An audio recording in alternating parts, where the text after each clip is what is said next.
if you're somebody who always likes to test the limits when it comes to movies, this is definitely one to check out. Life finds a way. You didn't just quote Jurassic Park.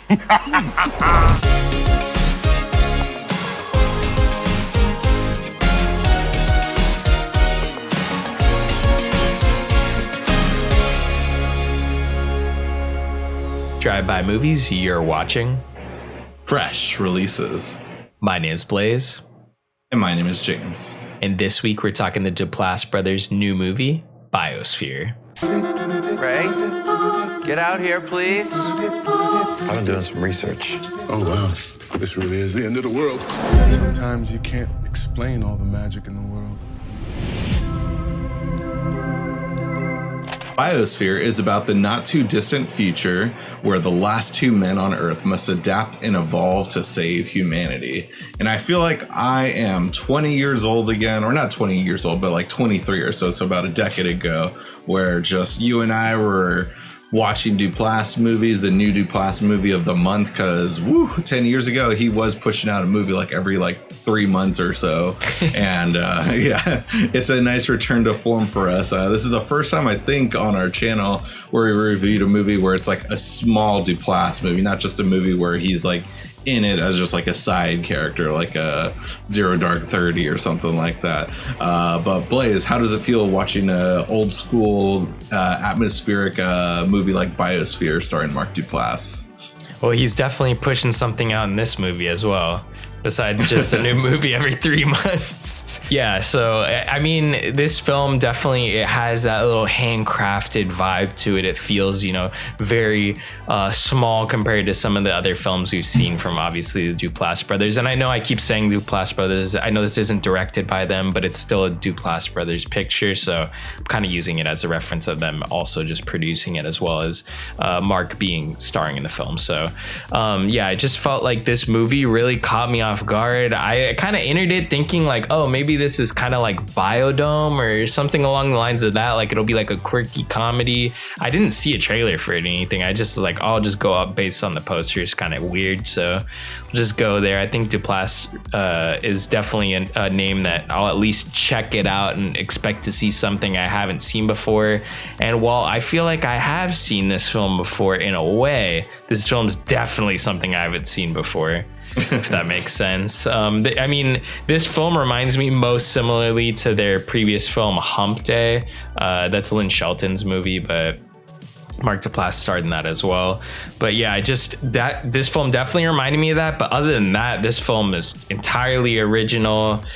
Maybe to a fault at sometimes, but yeah, I really enjoyed this movie. It was so obscure. I don't think I'd ever watch it again, but it was just so strange, and they really went there.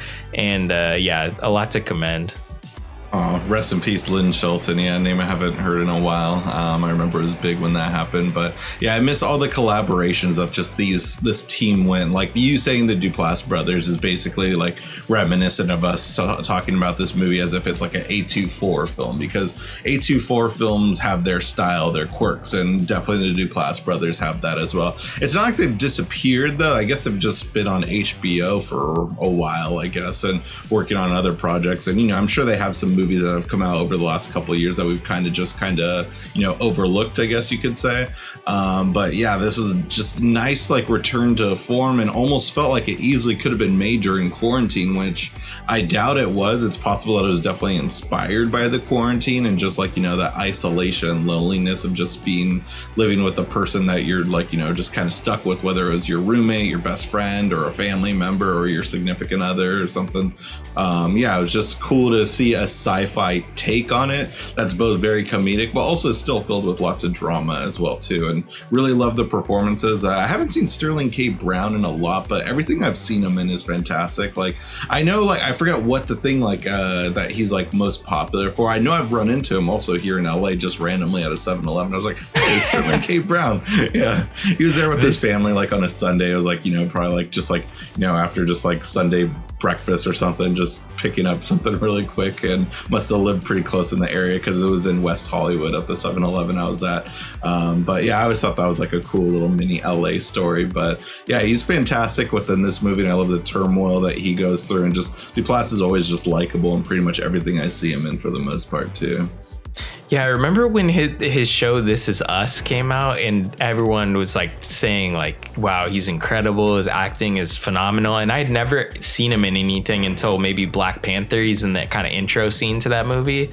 But I mean, beyond a Marvel movie, how much can you write off about acting? But I have to say, after watching Biosphere, Sterling K. Brown is an actor. Like, he really brings it in this movie, and it's a lot to literally be impressed by, because I think many actors probably wouldn't go that far in a movie, let alone a movie like this. Like, he really brings his A game.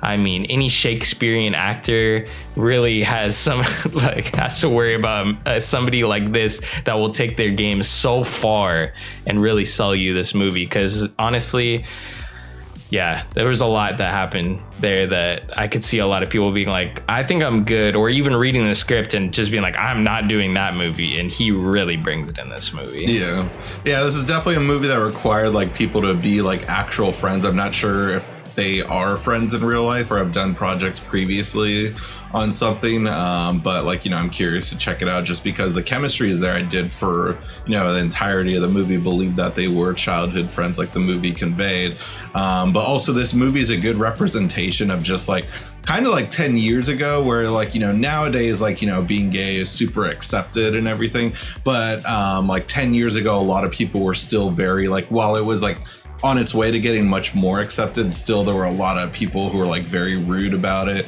and a lot of people were just like, anything that was remotely considered gay, they'd be like, no homo. And this movie kind of has that no homo-esque atmosphere within this movie of just like, these two guys who are straight, but like the sci-fi changes start going down and everything, and just like I like the beauty of like kind of the acceptance. Like, it's kind of joking at first with the sheet scene, but then it turns into a lovey scene as well. But my god, it just killed me when it was like, dude, I can't look at your face or your hairy legs. Like, if I touch your hairy legs, that's enough for me. It's like, oh my god, it was so this scene was, it was just so, I mean, this film just wrestled so much with beyond just sexuality, obviously.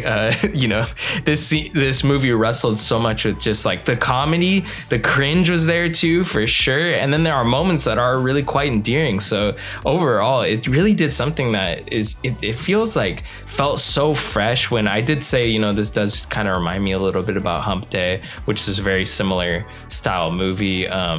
But it just did it in a way that, like, they had this little science fiction take.